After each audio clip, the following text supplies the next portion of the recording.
que mais cai no Enem em ciência da natureza? Mas você sabe o que é ciência da natureza? Sabe quais os aspectos e o que ela aborda? Não física, química e biologia? Logo depois da vinheta você vai saber o que mais cai no Enem nessas disciplinas. Vai!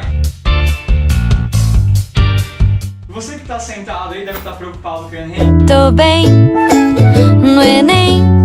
Meu nome é Osmar, eu dou aula de física. Eu vou falar dos top 5 dos assuntos que caem no Enem e vou dar algumas dicas no final do vídeo. Então, se prepara aí, pega uma caneta e anota. Anota! Então vamos lá. Queria falar do primeiro assunto que cai bastante, que é mecânica. E eu vou abordar 3 principais assuntos, que é as equações da cinemática, as leis de Newton, principalmente as energias e suas transformações. Então, quando eu falo em equações da cinemática, você lembrar daquelas equações do sorvete, sorvetão e de Torricelli. Eu vou dar um principal foco aqui na equação de Torricelli. Lembrando que a gente tem alguns vídeos no canal aqui sobre essas duas equações cinemáticas. Então vai lá, dá uma olhadinha e volta aqui para a aula. E outro assunto muito importante tem as leis de Newton e tem diversas aplicações. Só que eu queria dar um destaque principal para a força de atrito, porque é um assunto bem mais complexo que você tem que abordar todas as outras leis de Newton para entender a força de atrito. E o último assunto de mecânica é a energia e suas transformações. Cai principalmente a parte de como que é feita uma transformação de energia numa usina hidrelétrica, numa usina eólica. Então, você tem que estar por dentro disso aí. E um destaque principal dos assuntos também relacionado com energia e transformações é o teorema do trabalho e energia cinética, que no ano de 2015 caiu 2 questões e é um assunto que vem cobrando bastante em vários vestibulares, não só em... Agora a gente vai para a próxima parte que cai bastante, ondulatória. Inclusive tem um canal, tem um vídeo também no canal lá sobre ondas. Então ondulatória eu vou destacar 3 também tópicos principais, que é o primeiro, a equação fundamental da ondulatória, que é V igual a lambda F, velocidade é igual ao comprimento de onda vezes a frequência. Outro assunto muito importante é o espectro eletromagnético, que trabalha todos os tipos de radiações, desde o micro-ondas até o raio de gamas, ver a frequência, o comprimento de onda, saber a questão da energia. Outro assunto que cai muito é qualidade fisiológicas do som. Você tem que saber o que é frequência, altura,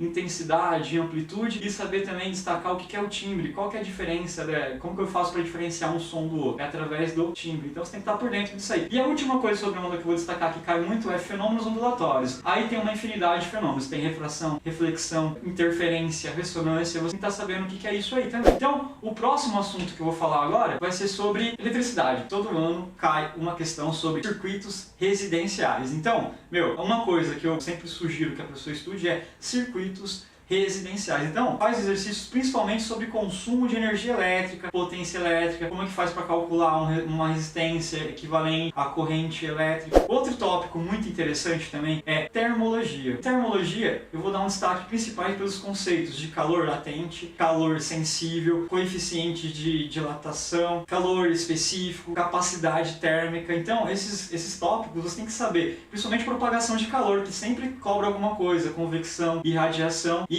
condução. Então dá uma olhada nisso aí também. Outra coisa importante do assunto de calorimetria é como que os corpos trocam de calor. Isso vem cobrado bastante e eles sempre usam um exemplo de combustão de alimentos que aquecem certa quantidade de água. O outro tópico e último é sobre óptica. O que cai em óptica? Cai muita coisa sobre anomalias visuais, ou seja, cai o que é miopia, o que é hipermetropia, o que é astigmatismo, como que a gente faz para corrigir essas anomalias que a gente vai ficando velho, a gente vai tendo todas essas coisas aí, principalmente quando você está estudando, fica cansado, você vai tendo de usar óculos, né? Agora, falei dos tópicos principais, agora eu vou falar das dicas que vocês podem ver. Então tem muitos estudiosos aí, principalmente o professor Enio e o professor Fred, eles dão umas dicas interessantes sobre a questão da física no Enem. O Enem é uma prova muito complexa em física, é uma prova grande, extensa, as questões são sempre contextualizadas, você não vai encontrar uma questão só direta, sempre tem alguma coisa, um contexto para você abordar essas questões. Então presta atenção nisso. Quando você for lendo o texto, vai anotando, vai grifando as coisas principais. E lembre, não perda muito tempo fazendo o quê? Nas questões complexas. Por quê? Você não vai ter tempo de fazer as questões fáceis. Aí tem a questão do TRI. Então toma cuidado com isso, beleza? Lembre-se de você estar bem descansado. Lembre-se de você ter feito algumas provas antes. É importante porque você ganha resistência e ganha também a questão da concentração, que é muito importante na hora de fazer o Enem, que é uma prova longa, não é? Essas são as dicas principais. A alimentação, uma boa concentração, um bom preparo físico, físico, você não vai na balada à noite pra fazer o Enem, entendeu? Não faça isso. Leve um lanchinho e tal, vai levar marmita, por favor. Você não precisava, mas tudo bem, beleza? Aí tem umas apostas aí que o pessoal também tá fazendo. Alguns canais eu já vi que eles estão fazendo algumas coisas que é, principalmente sobre eletromagnetismo e transformação de energia elétrica. Outro assunto, leis de Newton, e o pessoal também tá apostando muito no desastre de Chernobyl, porque é um assunto que aborda física, química, história, biologia, enfim. É um assunto que tá, e principalmente tá fazendo 30 anos desse desastre que aconteceu lá na Ucrânia, beleza? Então, ó, não esquece das dicas, assina o canal e é nóis, meu irmão. Bom Enem pra você. E aí, pessoal, agora que vocês já viram tudo que o professor Osmar disse, todas as dicas de física, vamos para química. Primeira coisa que mais cai em química é química orgânica, misturado um pouco com a química ambiental, dentro aí de problemas socioambientais, que aí tem a questão dos desmatamentos, do aquecimento global, que o André vai falar um pouquinho melhor. Eu vou falar rapidamente sobre cadeia carbônica. Todo ano cai alguma questão de cadeia carbônica. Aí você tem que saber como classificar essa cadeia, se você classifica ela entre aberta, fechada, arrancada, normal. Tem uma videoaula sobre isso, só clicar no card que está aparecendo bem aqui, que você vai direto para essa aula. Além disso, vai sair uma aula aqui também no canal, que é sobre funções orgânicas. Cai sempre alguma coisa relacionada à função orgânica. Então eu vou falar muito rápido para vocês as que mais caem durante os últimos 5 anos, que sempre caíram. Amina, que é um NH3, amida, que é uma amina com o C-O no mesmo carbono. Além da amida, ácido carboxílico, que é C-O e OH. Cai também éster e éter, cai demais. Lembrando também da cetona e do aldeído. Uma dica que eu vou dar para vocês bem rápida: o aldeído começa com al, então o seu sufixo vai terminar com al. Um exemplo, propanal. Exemplo, propanal, 3 carbonos, no final C-O, lá na extremidade. Isso é um aldeído. Acetona, já acetona é sem C na extremidade, não necessariamente no meio. Vamos supor que seja butanona. Tá aparecendo aqui para vocês 4 carbonos. No segundo carbono, uma dupla O, já não é na extremidade, deixa de ser na extremidade, deixa de ser um aldeído e passa a ser uma acetona. Essas foram as dicas rápidas de cadeia carbônica e a química ambiental. Depois, estequiometria. Falei um pouco aqui no canal sobre mol e massa molar. Também só clicar aqui que você assiste. Mas estequiometria basicamente é quantidade. O que você vai ter de um lado tem que ter do outro. Lembrando que estequiometria, geralmente você tem que passar tudo para mol. Sempre deixa em mol. Por quê? Porque quando você tá tudo em mol, é uma unidade de medida que você não tem como errar. Então vocês têm as relações aí. Relação de 1 mol é igual a 6 vezes 10 a 23 átomos. Isso é constante de Avogadro. A segunda relação, 1 mol na CNTP é 22,4 litros. Lembrando que aí é mol volume. E a última relação é mol massa. Essa mol massa é dentro da tabela periódica. Exemplo, 1 mol, 12 gramas de carbono. Isso você encontra na massa molar, que é átomo, né? Do átomo de carbono. A outra coisa, tem uma diferença muito grave aí que o pessoal sempre erra, que é massa molecular e massa molar. A molecular é medida em U, que é de unidade, e a molar é grama por mol. Então é um pouquinho diferente, mas uma é massa molecular e a outra é massa molar. Sendo que as duas acabam sendo a mesma coisa em relação a valor, só que a unidade de medida é diferente. Próximo tópico que cai muito, unidade de concentração. Aí cai grama por litro, mol por litro, enfim, toda a questão de soluções. Geralmente o Enem gosta muito de cobrar questões contextualizadas. Ele fala assim,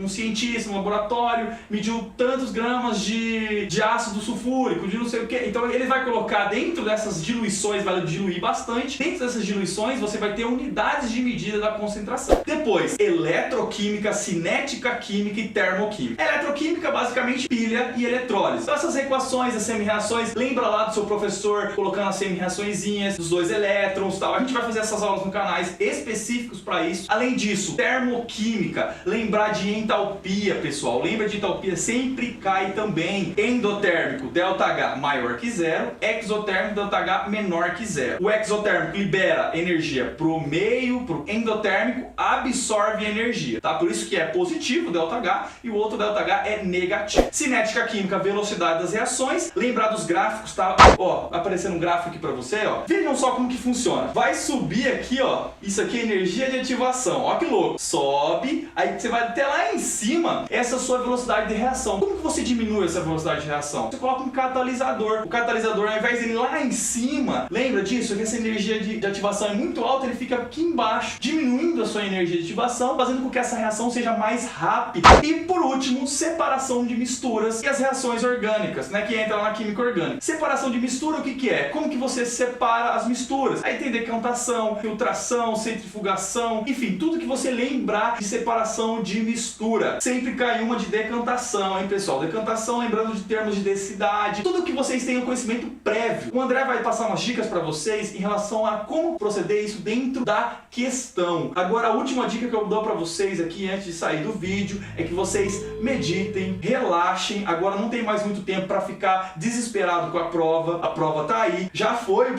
primeiro domingo, já foi a primeira parte da prova, vocês já sentiram o esquema, já sentiram o clima, mesmo que você não seja de exatas, fica calmo, vai dar tudo certo, não perca a cabeça, assina o canal, tamo junto, um abraço. Bom lá, depois dessas dicas muito legais aí que o professor Leandro deu, a gente vai tentar pegar isso e responder algumas questões aqui ao vivo e a cores pra vocês. Não é ao vivo e a cores. Vamos tentar resolver juntos aqui algumas questões, beleza? Como o professor Heitor já abordou, no Enem tem 3 níveis de questões: fácil, médio e difícil. A gente vai passar entre a fácil e a média para você que não estudou conseguir ganhar uns pontos aí em relação à química, e para você que já estudou garantir esses pontos, beleza? De todas as formas. A primeira delas vai estar aparecendo no quadro ao lado.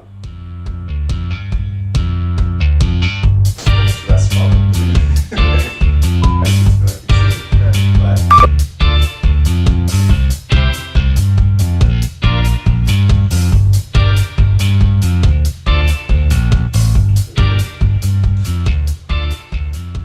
Galera, percebam o enunciado. Ó, a gente, nesse momento, nessa questão, a gente tem que fazer um apanhado do que a gente já tem de conhecimento prévio, e a gente tem que prestar muita atenção no enunciado. Presta atenção também na figura, na representação, beleza? O que ele quer? Ele deixa bem claro ali na primeira linha que geram produtos prejudiciais ao meio ambiente. Ou seja, geração de produto, cria produto. Olhando as alternativas, quais são as únicas 2 alternativas que a gente tem substâncias? Exatamente, a A e a B, que está aparecendo aqui no quadro novamente. Deixa A e B. Na primeira temos o metano e na segunda temos o gás carbônico. Então, a gente contextualizando aí, ó, só de interpretar bem a primeira parte da questão, a gente já se liga que tem que ser substâncias que são geradas, beleza? As demais aí a gente não vai se atentar a elas porque elas não estão gerando substâncias. A questão, ela trata do que a gente pode fazer para resolver um problema, mais especificamente um problema relacionando uma dessas substâncias que estão na alternativa. Aí que vem, cara, efeito estufa. Efeito estufa, mas é muito abordado, mas muito abordado mesmo. E eu tenho certeza que você aí sabe me dizer o principal gás do agravante do efeito estufa, que é, muito bem, o gás carbônico. E o segundo gás, tirando aqueles óxidos de nitrogênio e óxido de enxofre, que também contribui para o efeito estufa, mas eles são mais relacionados com a chuva ácida. Qual é o outro gás que é muito prejudicial, que agrava muito o efeito estufa? O metano. Então vamos comigo aqui de novo na alternativa. Entre gás carbônico e metano, qual está dando uma alternativa mais viável aqui? A queima do metano ou o armazenamento do gás carbônico? Qual é uma solução para um problema? Exatamente, a resposta A seria a resposta correta. Por quê? Você vem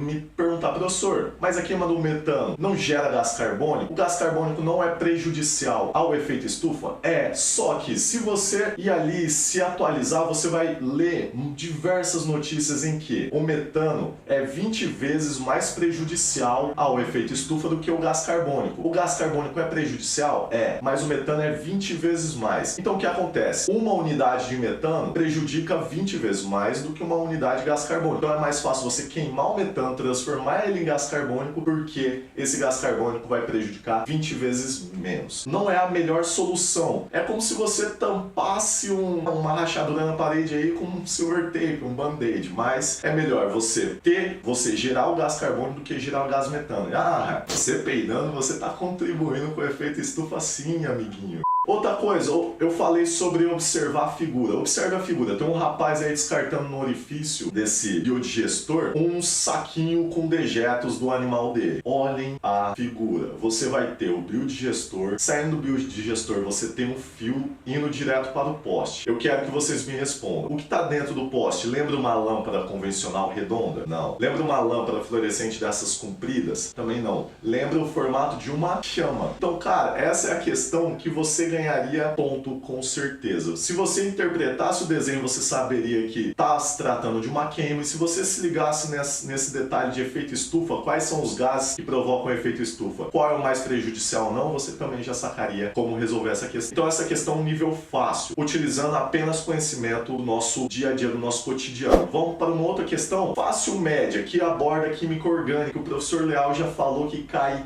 mesmo. Cai de verdade, cai muito. E vocês vão ver que conhecimento básico de química orgânica a gente pode resolver ela também, beleza? E não deixe de se inscrever e já dar um joinha, aproveita que você tá aí, não gasta nada, é um segundinho, vai ali dar uma moral pra nós. Cara, o Enem tem muitos textos que vão servir pra resolver a questão, mas tem muito texto que é perca de tempo mesmo. Primeiro, leia a pergunta, depois, se precisar retornar o texto, retorna. Vamos ganhar tempo, vamos direto nessa daqui, na pergunta, beleza?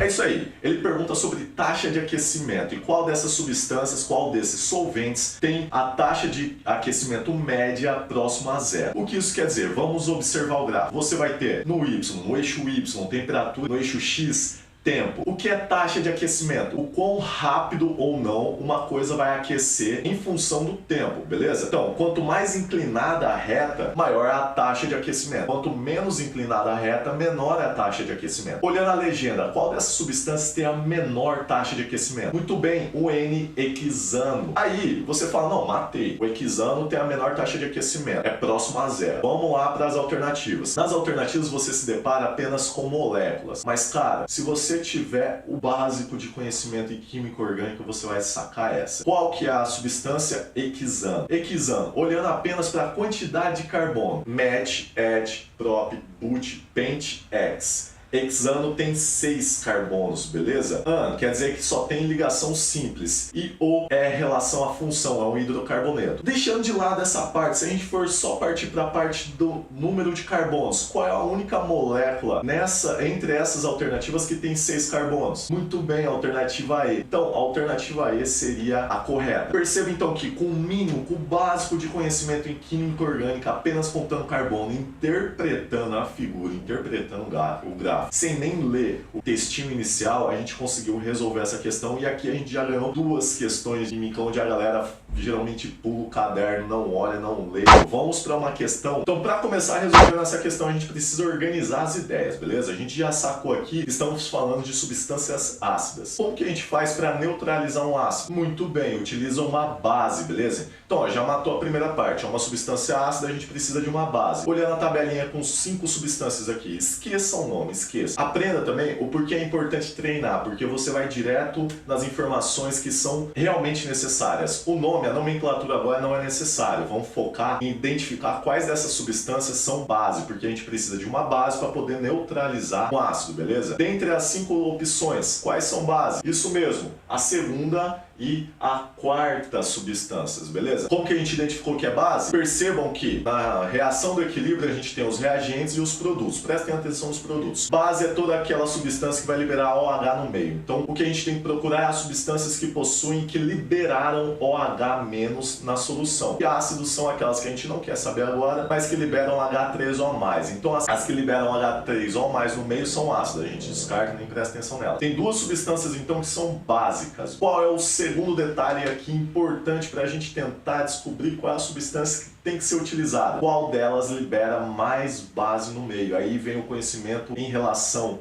a parte de equilíbrio químico, que é ler as constantes de equilíbrio. Vamos prestar atenção nas constantes de equilíbrio aí, ó. Você vai ter uma delas, preste atenção na potência, é 10 a menos 9. E a outra constante é 10 a menos 2. Qual desses números é menor? Muito bem, 10 a menos 9 vai ser uma sequência de muitos zeros aí, são 9 zeros, beleza? Enquanto na 10 a menos 2 vai ser 0,0 aquele número. Então, se olhar até o número, só pela potência a gente já consegue distinguir qual que é a maior constante. Quanto maior a constante de equilíbrio, mais a tendência para os produtos. Então os produtos vão estar em quantidades superiores ao reagente. Então, se a primeira constante ali é 10 a menos 9, ela não nos serve, porque ela é muito pequena em comparação com 10 a menos 2. Então a substância que a gente está querendo para neutralizar esse ácido formado na queima do pneu é o hidrogênio fosfato de potássio. E com isso a gente conseguia também com esses conhecimentos prévios aí de química, estudando um pouquinho a mais, não é muito a mais não, aqui estudando um pouquinho a mais, tendo essa parte teórica em relação ao equilíbrio químico, a gente tem um vídeo muito legal aqui, estudando um pouquinho a mais essas relações de equilíbrio químico, a gente já conseguiria matar essa questão de nível médio, beleza? Então é isso, não deixe de se inscrever e dar um joinha aqui pra gente, siga todas as dicas que a galera já deu pra ir tranquilo e relaxado para o Enem, fazer uma excelente prova e destruir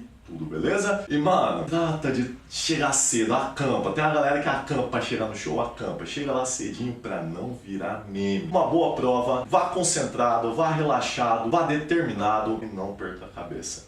Fala Alfredão, fala Jéssica, olha aí, que isso, que tranquilidade, hein? Pois é isso que eu quero que tu leve pra tua prova.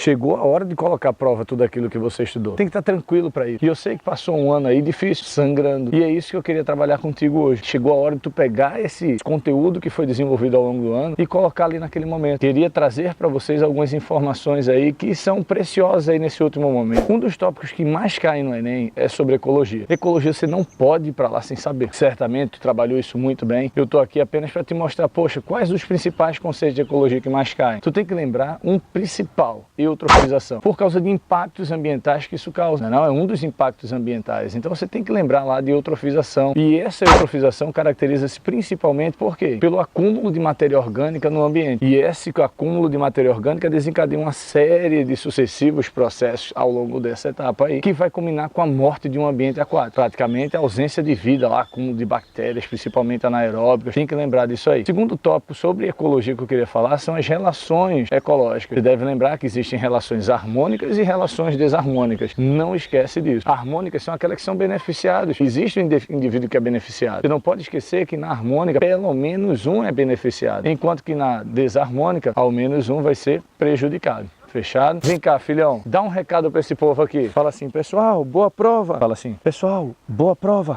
Eu não sei. Fala, tá todo mundo te vendo. Pessoal, boa prova. Vai lá e arrebenta. Vai lá, rebelde. Sangue nos olhos.